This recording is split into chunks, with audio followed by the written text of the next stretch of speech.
At the dinner party, I realized something was wrong the moment I couldn't find my name at the table. It wasn't a loud realization, not something anyone else would have noticed right away. The dining room was warm, glowing under a chandelier Daniel had installed last spring, casting soft light over polished silverware and neatly folded linen napkins. 8 place settings, carefully arranged, each with a small white card written in elegant script. I recognized every name as I walked slowly around the table. Friends, neighbors, even distant relatives I hadn't seen in years. My eyes moved from one card to the next, calm on the surface, but searching, waiting, expecting. Mine wasn't there. I paused for a moment, just long enough to make sure I hadn't missed it. I checked again, this time more carefully, tracing each setting as if it might appear if I looked hard enough. It didn't. Behind me, I could hear the soft murmur of conversation drifting in from the living room. Laughter, glasses clinking, the low hum of a gathering that looked, to anyone else, perfectly normal. I kept my expression steady. At 68, I had learned the value of not reacting too quickly, of letting silence do the work that words often ruined. Still, there was a quiet shift inside me, subtle but unmistakable. I turned slightly, catching a glimpse of Sophia across the room. She was standing near the window, a glass of white wine in her hand, her posture relaxed, her smile effortless. When our eyes met, she didn't look away. She held my gaze for just a second longer than necessary, then took a slow sip, as if nothing at all was out of place. Daniel stood beside her, nodding along to something one of the guests was saying, his attention firmly elsewhere. He didn't notice me, or perhaps he chose not to. I stepped closer to the table, resting my fingertips lightly against the back of one of the chairs. The wood felt cool, solid, familiar. This house had been mine long before it was ever theirs. Every corner of it held memories I could still walk through with my eyes closed. And yet, in that moment, standing there without a seat, I felt like a guest who had arrived uninvited. Oh, Sophia's voice floated over, light and casual, just loud enough to be heard by those nearby. Margaret prefers the kitchen. She says it's more comfortable for her. A few heads turned. Not all, just enough. Enough for the statement to land. No one questioned it. No one corrected her. Someone gave a polite nod. Another offered a small, uncertain smile before quickly looking away. I didn't respond. I simply inclined my head, as if she had said something perfectly reasonable, something we had agreed upon long ago. Then I turned and walked toward the kitchen. Each step was measured, unhurried, the sound of my heels soft against the hardwood floor. Behind me, the conversation resumed, filling the space I had just left as if nothing had shifted at all. But something had. Not in the room, not in the way the evening would appear to anyone watching from the outside. It had shifted inside me, quietly, completely. And as I reached the kitchen doorway, I understood that this wasn't a mistake. It never had been. I stepped into the kitchen and closed the distance between myself and the counter with the same quiet composure I had carried through the dining room. But the moment I was out of their direct line of sight, the silence felt different, heavier, like it had weight to it. The kitchen lights were brighter than the dining room, almost too bright, reflecting off the clean countertops I had wiped down myself earlier that afternoon. Everything was exactly where I had left it, the serving dishes lined up neatly, the oven still warm, the faint scent of rosemary and roasted chicken lingering in the air. I rested my hand lightly on the edge of the sink, letting the cool surface ground me for a moment. From where I stood, I could still hear them. Not every word, not clearly, but enough. Enough to understand the tone. Laughter again, softer this time, more contained, as if they were sharing something just beneath the surface. I reached for a glass and filled it with water, watching the stream as it hit the bottom and rose steadily. My hands were steady. That was the part that surprised me the most. No trembling, no sudden rush of anger. Just a quiet awareness settling deeper with each passing second. I took a sip and set the glass down carefully, aligning it with the edge of the counter without thinking. It was a habit I had carried for years, keeping things in order even when nothing else was. A faint echo of footsteps approached, then stopped just short of the doorway. I did not turn around. I did not need to. I could feel her there. Sophia lingered for a second, then let out a soft breath, the kind that could almost be mistaken for concern if you were not listening closely. "You are all right in here?" she asked, her voice smooth, measured, perfectly balanced between polite and distant. I nodded slightly, still facing the counter. I am fine, I said, my tone even, leaving no room for interpretation.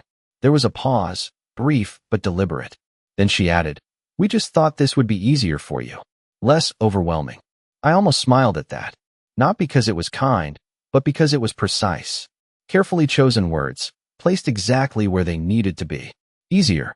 For me. As if comfort had anything to do with it. As if this had been arranged with my well-being in mind. I turned then, slowly, meeting her gaze. Up close, her expression was flawless. Not a single crack. Not a flicker of uncertainty. Just calm control. Of course, I replied, inclining my head once more. She studied me for a moment, as if expecting something else, something louder, something she could respond to. When it did not come, she gave a small nod and stepped back, disappearing into the hallway without another word. I waited until her footsteps faded before I moved again. This time, I did not reach for another glass or adjust the dishes. I simply stood there, listening. The pieces were not fully clear yet, but they were beginning to take shape. The missing seat. The explanation delivered just loud enough. The way Daniel had not looked at me. None of it had been accidental. I exhaled slowly, straightened my posture, and turned my attention back toward the dining room, not as someone who had been placed outside of it, but as someone who was beginning to understand exactly where she stood.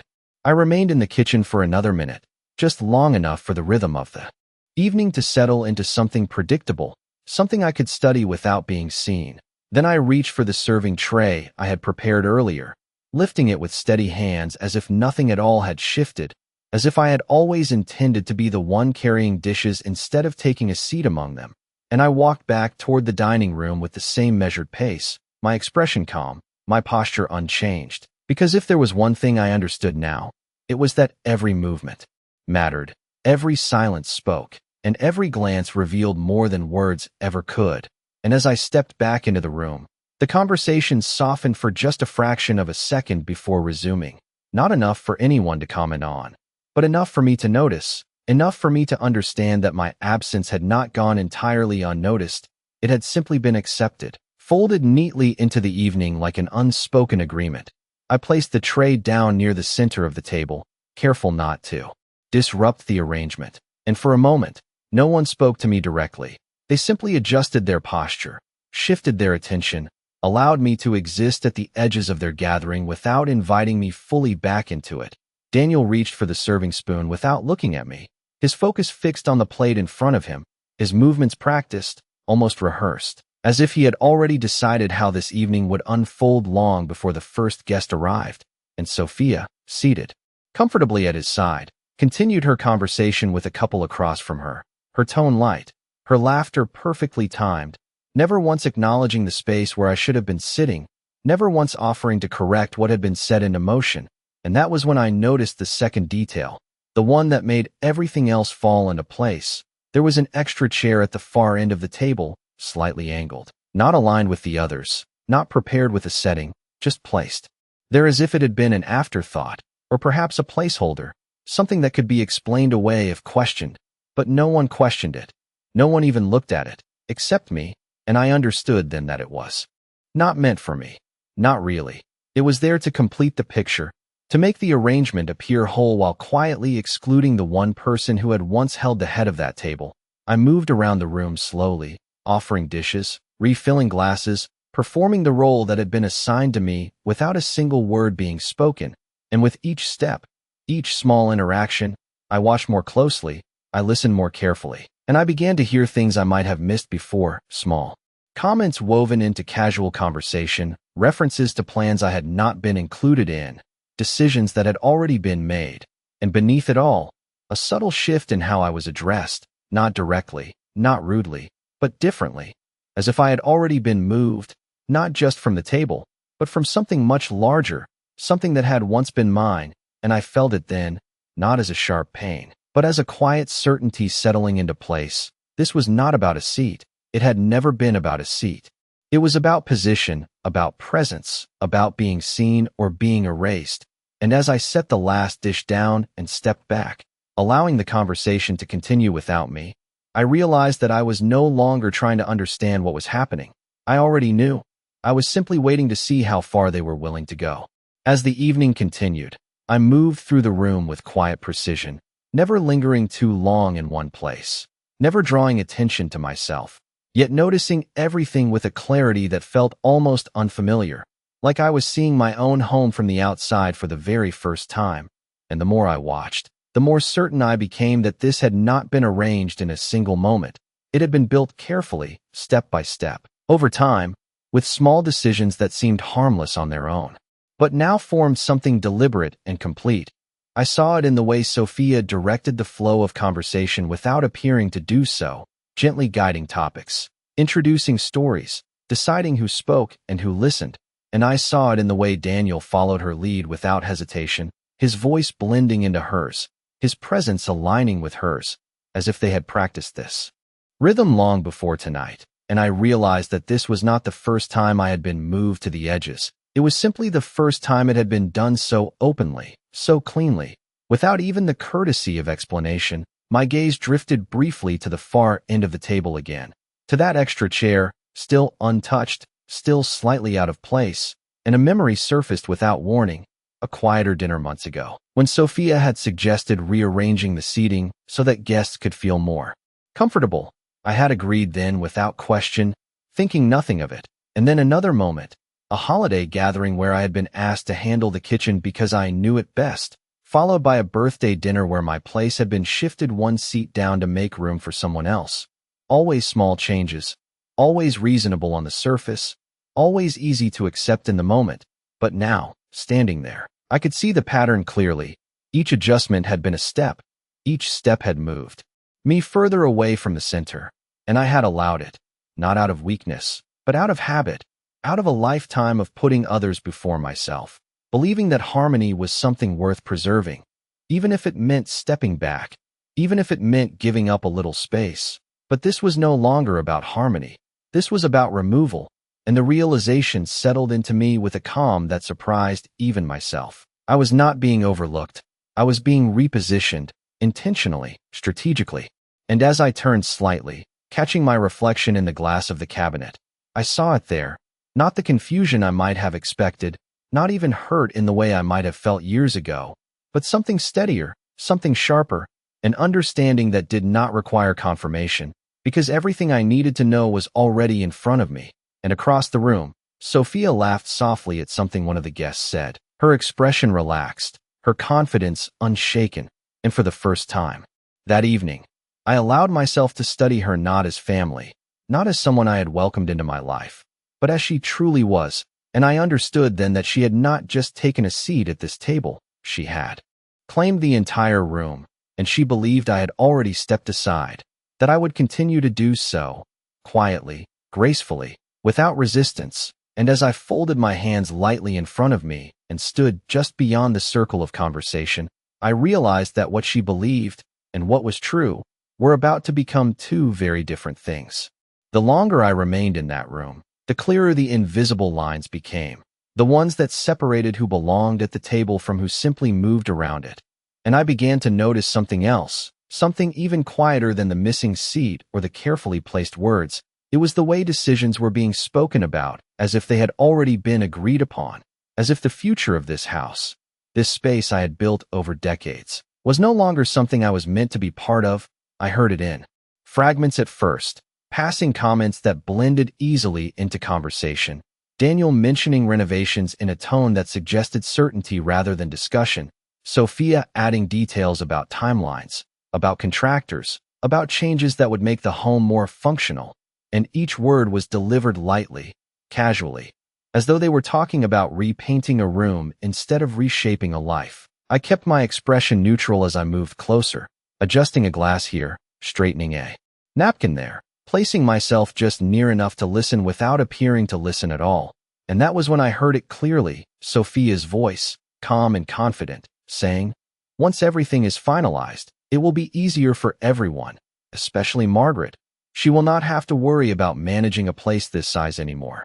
There was a soft murmur of agreement, a polite nod from one of the guests, someone who did not know me well enough to question the statement, someone who accepted it as fact because it was presented that way. And Daniel did not correct her.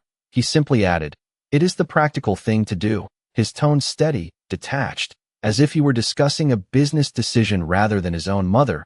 I did not react, not outwardly, but something inside me shifted again, this time more sharply, more precisely, because now the shape of it was undeniable. This was not just about a dinner, not just about a seat. It was about control, about authority, about deciding who remained and who was quietly moved aside. I stepped back then, giving them space, allowing the conversation to continue without interruption, because interruption was not what this moment required. What it required was clarity, and I had it now, piece by piece, word by word. And as I turned toward the kitchen once more, I caught a glimpse of one of the guests, watching me, her expression uncertain, almost apologetic, as if she sensed something was not quite right, but did not know how to name it. I gave her a small, reassuring nod, the kind that told her everything was fine, the kind that allowed her to look away without guilt, because that was how this worked. It was easier for everyone if nothing was said, easier if the silence remained intact. And as I reached the kitchen doorway again, I realized that the silence they were relying on, the silence they believed would keep everything in place, was the very thing that would allow me to move without being seen, to think without being interrupted, to decide without interference. And for the first time that evening, I was not observing them anymore. I was thinking ahead, not about what they had already done, but about what they were planning next, and more importantly, what I was going to do about it. The kitchen felt different now, not like a place of retreat, but like a vantage point, a quiet corner where everything could be seen more clearly without interruption, and I allowed myself a moment to stand still, not because I needed to recover, but because I needed to think without distraction.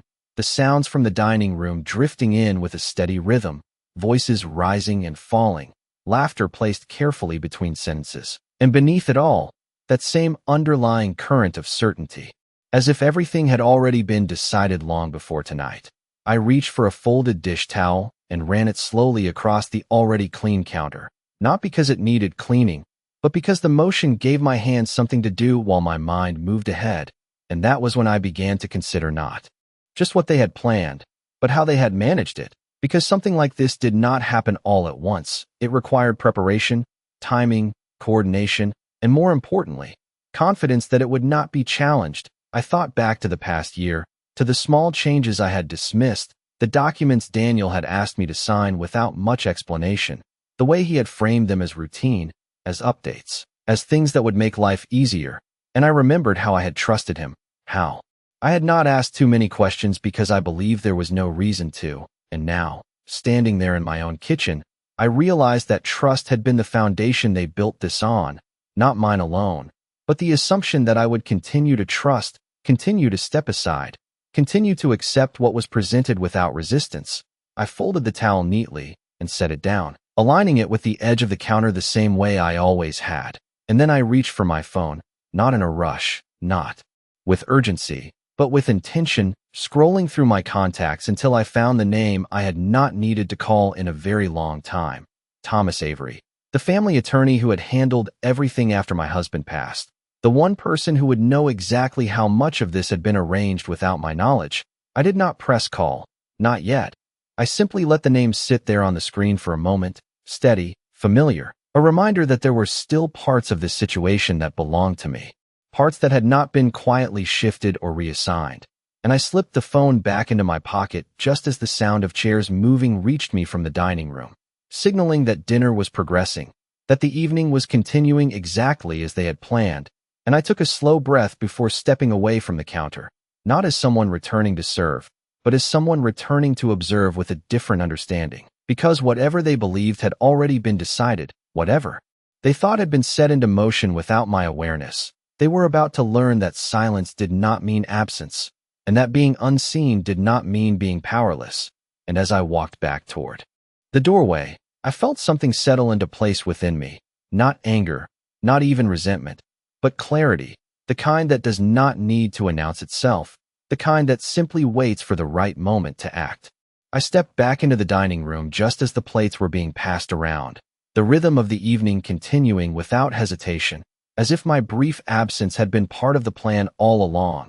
And I took my place once again along the edge of the room, not at the table, but near enough to observe without being invited. And this time, I did not look for a seat. I did not search for acknowledgement, because I already understood that neither had been intended for me. Instead, I focused on what came next. On the way, conversations began to shift as the meal progressed, moving from polite introductions to more familiar territory, to topics that revealed more than they concealed. And it was there, in those subtle transitions, that I heard it again, clearer now, less guarded. Daniel leaning slightly toward one of the guests, his voice low but not low enough, saying, "We are hoping to finalize everything within the next few weeks. Once the paperwork is confirmed," and the guest nodded, asking something I could not fully hear, but Daniel responded without hesitation. "Yes, it will make things much simpler, especially once the house is under our full management." And there it was, not hidden, not even softened, just stated as fact, as if it had already been decided, as if my role in that decision had never been necessary. I remained still, my hands resting lightly in front of me, my posture unchanged. But my attention sharpened with every word, and across the table, Sophia added quietly, "It is the best solution for everyone involved." Her tone smooth, reassuring, the kind that invited agreement rather than question, and again, no one challenged it. No one asked what it meant for me, because in their version of this evening, my presence had already been reduced to something peripheral, something that did not require input, and I let that settle, not as a wound, but as confirmation, because what they were revealing now was more valuable than anything they might have tried to hide. I shifted slightly, moving closer to the sideboard where the remaining dishes were placed, giving myself a clearer view of the table, and I noticed something else, something smaller but just as telling, a folder resting near Daniel's elbow, partially tucked beneath a folded napkin, its corner visible, the edge of a document peeking out just enough to suggest importance, and Daniel's hand brushed against it more than once, not by accident, but with a kind of unconscious awareness, as if he knew it needed to stay close, as if it represented something that could not be misplaced, and I did not need to see the contents to understand what it might be. The timing, the conversation, the confidence in his voice, it all aligned too neatly to be coincidence. And for a brief moment, our eyes met, not for long, just a second, but in that second, I saw it. Not guilt, not even hesitation, but certainty, the kind that comes from believing the outcome is already secured, and he looked away just as quickly, returning to his conversation, leaving me standing there with the quiet understanding that whatever they had planned, whatever they believed was already in motion. They had not accounted for one thing. They had not accounted for me noticing, and as I turned slightly, letting my gaze drift away from the table, I felt that same steady clarity settle deeper, not urgent, not reactive, but deliberate, because now I was no longer piecing together fragments. I was seeing the structure as a whole, and once you see the structure, you know exactly where to begin dismantling it. The evening moved forward with a kind of effortless rhythm that would have seemed elegant to anyone who did not know what lay beneath it. Plates were cleared, glasses were refilled, and conversations shifted into softer tones as dessert was brought out. And I remained exactly where they had placed me, just outside the center, just beyond inclusion, but no longer uncertain about why. And as I watched them settle more comfortably into the illusion they had created, I began to notice something else, something that spoke not of confidence, but of assumption. The way Sophia leaned back slightly in her chair, her posture relaxed, her expression satisfied, as if the hardest part of her plan had already been completed, as if the simple act of moving me out of sight had secured everything that would follow. And Daniel mirrored that ease, his shoulders no longer tense, his voice carrying a lighter tone, the tension of earlier replaced by the quiet relief of someone who believed there would be no resistance, no interruption, no moment that would force him to explain what he had chosen not to say. And it was in that comfort, that subtle shift in their energy, that I understood exactly where their mistake had been made. They had not just arranged the room. They had calculated my response. They had expected silence and mistaken it for surrender. They had believed that because I did not object, I did not see. And that belief had given them a confidence that now revealed more than any confrontation ever could. I moved slowly toward the sideboard once more, lifting a small dessert plate and placing it carefully beside a guest who had not yet been served. My movements calm, deliberate, unhurried, and as I did, I allowed my gaze to pass briefly over the table again, taking in every detail. The folder still near Daniel's hand, the untouched chair at the far end, the careful balance Sophia maintained in every conversation, and I realized that nothing here needed to be rushed, nothing needed to be challenged in this moment, because everything they were doing was building toward something they believed was inevitable. And inevitability has a way of making people careless. It makes them speak too freely, act too confidently, overlook the small things that do not seem important until they are. And I stepped back again, folding my hands lightly, letting the room continue without me. And for the first time that night, I felt no need to adjust, no need to accommodate, because I was no longer responding to them. I was preparing, not for confrontation, but for correction, the kind that does not happen in the middle of a dinner party, the kind that happens quietly, precisely, in a place where decisions are written down and cannot be undone with a smile or an explanation. And as Sophia's laughter rose again, light and controlled, I allowed myself a small, almost imperceptible shift in expression, not enough for anyone to notice, but enough for me to feel, because now I understood that this evening, with all its careful arrangements and silent messages, was not the end of something. It was the beginning of a process they did not yet see. And as I turned slightly toward the hallway, where the quiet of the rest of the house waited beyond the noise of the dining room, I knew exactly what my next step would be, and more importantly, I knew I would take it without saying a single word. The evening began to wind down in the same quiet, polished way it had unfolded. Coats were mentioned, final sips of wine were taken, and polite gratitude was exchanged across the table, and I stood just beyond it all, exactly where they had placed me, watching as each guest prepared to leave with the version of the night they had been shown, a version where everything appeared orderly, thoughtful, and complete. And as I moved forward to open the front door for the first departing couple, I felt the familiar cool air from outside brush lightly against my face, a small contrast to the warmth inside, and I offered a gentle smile, the kind I had given 1,000 times before, the kind that revealed nothing and asked for nothing in return. They thanked me for the lovely evening, their voices sincere, unaware of what had truly taken place beneath the surface, and I nodded politely, stepping aside to let them pass, one by one, until the room grew quieter with each departure, the sound of conversation fading into something softer, something more contained, and eventually, it was just the three of us again, the space returning to what it had been before the guests arrived, but not quite the same, not anymore. Daniel began gathering a few empty glasses, his movements practical, efficient, avoiding unnecessary eye contact, while Sophia remained seated for a moment longer, her posture composed, her expression calm, as if she were taking in the success of the evening, measuring it against whatever expectation she had set for herself, and I walked back into the room slowly. My steps even, my presence no longer hidden but not announced either, and for the first time that night, I allowed my gaze to settle fully on them without looking away, not confrontational, not questioning, just present. And Daniel glanced up briefly, his expression flickering with something he quickly smoothed over, while Sophia met my eyes directly, holding my gaze with that same steady confidence she had carried all evening. And for a moment, no one spoke, the silence stretching between us, in a way that felt different now, no longer empty, but full of everything that had not been said, and I let it remain, because there was nothing I needed to add, nothing I needed to challenge. The understanding had already settled, and it did not require words to exist.